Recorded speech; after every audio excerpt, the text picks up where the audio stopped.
ఉన్నత విద్యా సంస్థలకు 600 కోట్లు ఫీజు రియంబర్స్మెంట్ బకాయిలు విడుదలకు సీఎం రేవంత్ ఓకే. రియంబర్స్మెంట్ను చిన్న భిన్నం చేసిన గత సర్కార్ వేల కోట్ల భారాన్ని మాకు వారసత్వంగా ఇచ్చారు. మా ప్రభుత్వానికి విద్యార్థుల భవిష్యత్తు ముఖ్యం. ఫీజు రియంబర్స్మెంట్ హేతుబద్ధీకరణకు కమిటీ. మీడియా సమావేశంలో ఉప ముఖ్యమంత్రి భట్టి మాపై దయ చూపారు. సమ్మె విరమిస్తాం.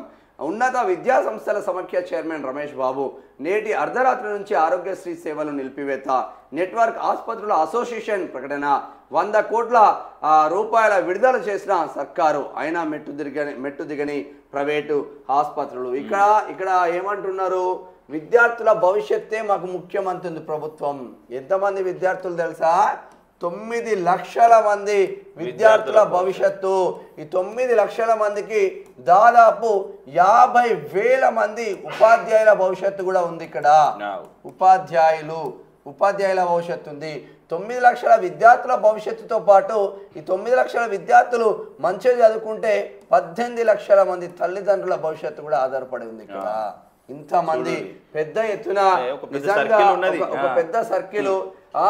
ఒక ఉపాధ్యాయులే కాదు, టీచింగ్ స్టాఫ్తో పాటు నాన్ టీచింగ్ స్టాఫ్స్ అనేక మంది, గేట్ కాడ ఉండే వాచ్మెన్ కాడ నుంచి మొదలు పెడితే ఛాయలు అందించే ప్యూన్ వరకు చాలా మంది ఒక కాలేజ్ మీద డిపెండ్ అయి నెల జీతాలు సంపాదించుకుంటూ బతుకు జీవుడాన్ని బ్రతుకుతున్నారు. కానీ ఇంత పెద్ద ఎత్తున 9 లక్షల మంది విద్యార్థుల భవిష్యత్తు, 50,000 మంది ఉపాధ్యాయుల భవిష్యత్తు, టీచింగ్ భవిష్యత్తు నిజంగా నిర్ణయించినందుకు ప్రభుత్వానికి ప్రజావాయిస్ సెల్యూట్ చేస్తూ ఉంది.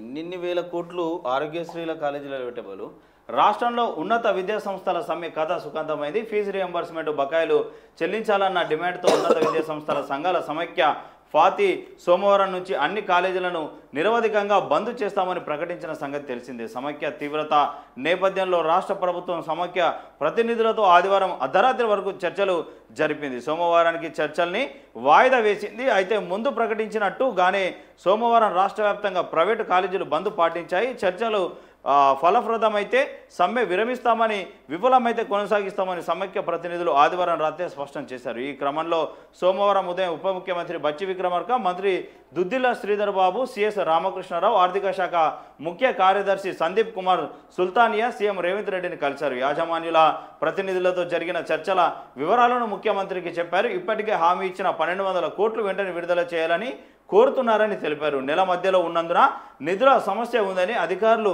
సీఎంతో చెప్పినట్లు తెలిసింది. తక్షణమే 300 కోట్ల వరకు విడుదల చేయొచ్చని అధికారులు చెప్పినట్లు సమాచారం. అయితే కనీసం సగం నిధులైన వెంటనే విడుదల చేయాలని సీఎం ఆదేశించారు. ఈ నేపథ్యంలోనే మధ్యాహ్నం వరకు చర్చలు సఫలమైనాయి. మొత్తం మీద చర్చలు సఫలమైనాయి. 600 కోట్లు విడుదలకు రెడీ అయింది. నెక్స్ట్ దీపావళికి ఇంకో 600 కోట్లు విడుదల రెడీ అయిపోయింది. కానీ ఇక మళ్ళీ ఈ రోజు రాత్రి నుంచి కూడా ఈ ఆసుపత్రులు మాత్రం బంద్ కాబోతున్నాయి. మరి ఎప్పుడు విడుదల చేస్తారు? రిమైనింగ్ అమౌంట్ కాలేజీల 1,000 కోట్లు ఖర్చు పెట్టే బదులు మనమే పెట్టుకోవచ్చు. గవర్నమెంట్ పెట్టారు కదా, ప్రైవేట్ వానికి లబ్ధి పొందాలి.